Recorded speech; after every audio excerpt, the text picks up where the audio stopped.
नाज़रीन अस्सलामु अलैकुम वरहमतुल्लाहि वबरकातुह। सीधी बात के ताज़ा तरीन और अहम तरीन खुसूसी प्रोग्राम रंग बिरंगी दुनिया में आप लोगों का इस्तक़बाल है। नाज़रीन, मैं अंसार अज़ीज़ नदवी आज 3 अहम तरीन मालूमात पर रोशनी डालने जा रहा हूँ और उसकी तफसीलात आप लोगों के सामने रखूँगा। नाज़रीन, आज हम सबसे पहले बात करते हैं एक ऐसी नई स्टार्टअप कंपनी की जो छत से फर्नीचर लटकाने का अनोखा निज़ाम तैयार कर लिया है। जी हाँ, एक नई स्टार्टअप कंपनी बम्बिल बी स्पेसेस ने छत से फर्नीचर लटकाने का अनोखा निज़ाम तैयार कर लिया है, जिसका मकसद कम जगह वाले घरों और फ्लैटों में ज़्यादा गुंजाइश पैदा करना है। इस तरह ये निज़ाम दुनिया की बढ़ती हुई आबादी को कम रकबे पर रिहाइश फराहम करने में मददगार साबित हो सकेगा। इस निज़ाम में ख़ास तरह की ताकतवर मोटरों और मजबूत सहारों के अलावा मुख्तलिफ़ तरह का हल्का फुल्का फर्नीचर भी शामिल है, जिसे इन सहारों के ज़रिए छत से लटकाया जाता है। कंपनी वेबसाइट के मुताबिक ये निज़ाम नस्ब करना सिर्फ चंद घंटों का काम है, जिसके बाद सोफ़ों, कुर्सियों, मसहरियों और मेज़ों के अलावा सामान रखने वाले अलमारियां तक छत से लटकाई जा सकती हैं। ख़ास बात यह है कि इस निज़ाम की तैयारी में रोबोटिक्स के अलावा मस्नूई ज़िहानत AIC से भी इस्तिफ़ादा किया गया है, जिसकी बदौलत ये पूरा निज़ाम इस्तेमाल में निहायत आसान हो गया है। जिस चीज़ की ज़रूरत होगी उसे रिमोट का एक बटन दबाकर नीचे उतार लिया जाएगा और ज़रूरत पूरी होने पर वापस छत के साथ पार्क कर दिया जाएगा।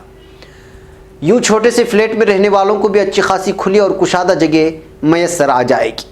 इस तरह की रहाइश का तस्वुर तकरीबन 150 साल पहले साइंस फिक्शन नावलों में पेश किया गया था, लेकिन अब तक इस पर संजीदगी से गौर नहीं किया गया था। बम्बिल बी स्पेसेस ने इसी ख्याल को सामने रखते हुए मुअल्लक फर्नीचर ईजाद किया है और अपनी इस ईजाद को फ़रोग़ देने के लिए बाकायदा कारोबार भी उसने शुरू कर दिया है। बहरकैफ नाज़रीन, आज की अगली तफसीलात उन लोगों के लिए है जो बिल्लियाँ पालने का शौक़ रखते हैं। जी हाँ, बिल्लियाँ पालतू जानवरों की फहरिस्त में सबसे मकबूल तरीन जानवर है। हम में से कई अफराद बिल्लियाँ पालने के शौकीन होते हैं या उन्हें देखकर खुश होते हैं।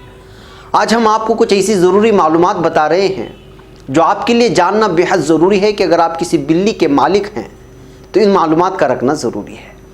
बिल्लियों की औसत उम्र 13 से 17 साल होती है, मगर अक्सर बिल्लियाँ 20 साल की उम्र तक पहुँच जाती हैं। अपनी बिल्ली के पंजे की जड़ में मौजूद नाखून काटने से परहेज़ करें, ये उनके लिए बहुत तकलीफ़दा मरहला होता है। इसकी जगह उन्हें खुरदुरी सतह फराम करें जिस पर वो अपने नाखून खुरच सके।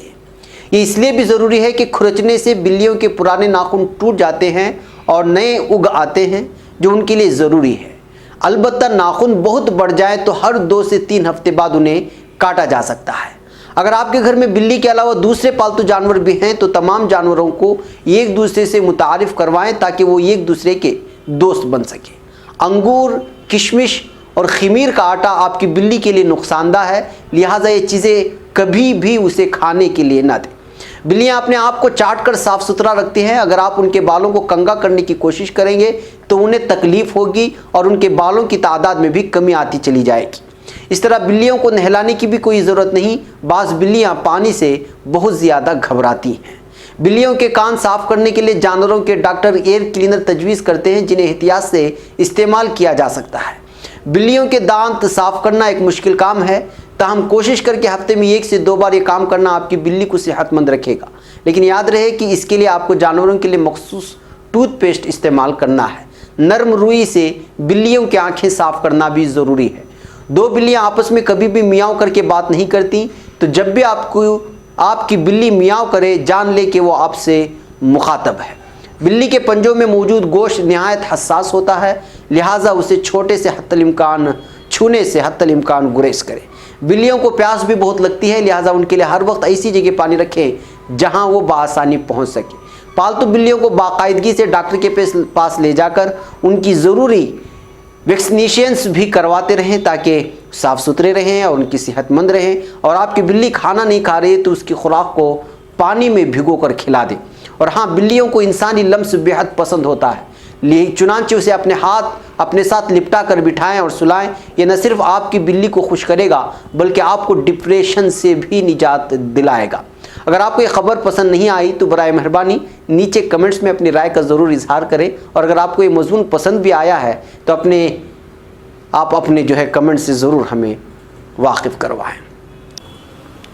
معزز و مکرم سیدھی بات کے ناظرین، سیدھی بات کے اشتہاری ممبرشپ کارڈ سے جڑیے اور اپنے کاروبار سمیت اپنے تعلیمی و دیگر اداروں کو مضبوط کیجیے۔ سیدھی بات لا رہا ہے مختصر مدت کے لیے بہت ہی انوکھا اور بھرپور فائدہ مند آفر۔ ہماری اس اشتہاری ممبرشپ سے جڑیے اور اپنی تجارت کو فروغ دینے کے ساتھ ساتھ ادارے سیدھی بات کو مضبوط کیجیے۔ لائف ٹائم اشتہاری ممبرشپ کارڈ کی تفصیلات حاصل کرنے کے لیے اس نمبر پر واٹس اپ کریں، چاہے ملک کے کسی بھی کونے سے یا بیرون ممالک سے ہی کیوں نہ ہو۔ نمبر ہے 9663027449۔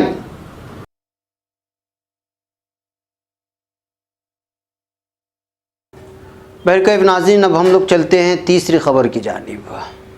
تیسری اہم ترین معلومات ہیں جو عمان کے ایک میوزیم کے سلسلے میں ہیں۔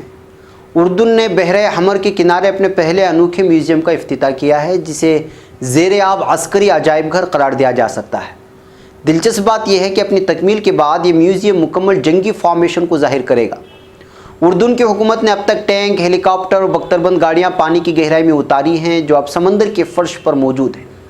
منصوبے کے تحت کل 19 متروکہ جنگی ساز و سامان 92 فٹ گہرائی میں رکھا جائے گا۔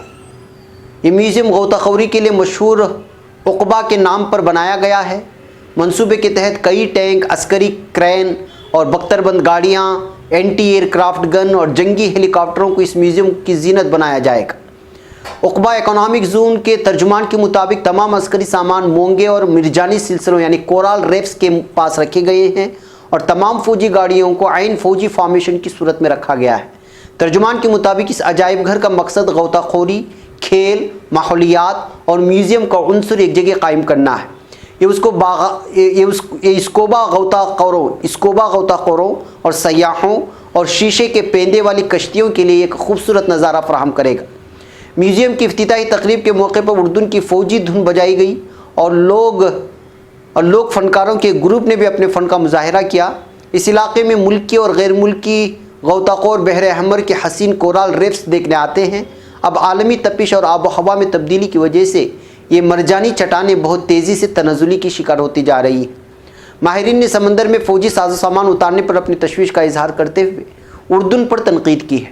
ان کا کہنا ہے کہ اس سے سمندری ماحول اور مخلوق کو نقصان پہنچنے کا اندیشہ ہے۔ تاہم حکومت اردن کا اصرار ہے کہ فوجی سامان سے تمام مضر اشیاء مثلا گولہ بارود اور ایندھن وغیرہ نکال لیا گیا ہے۔ تمام آلات کو صاف کر کے ہی پانی میں ڈالا گیا ہے۔ بہرکیف ناظرین، آج کے ہماری رنگ برنگی دنیا میں آپ کے سامنے یہ معلومات ہے، پھر انشاءاللہ کچھ اور معلومات کے ساتھ آپ کے سامنے حاضری ہوگی۔ تب تک کے لیے اجازت۔ السلام علیکم ورحمۃ اللہ وبرکاتہ۔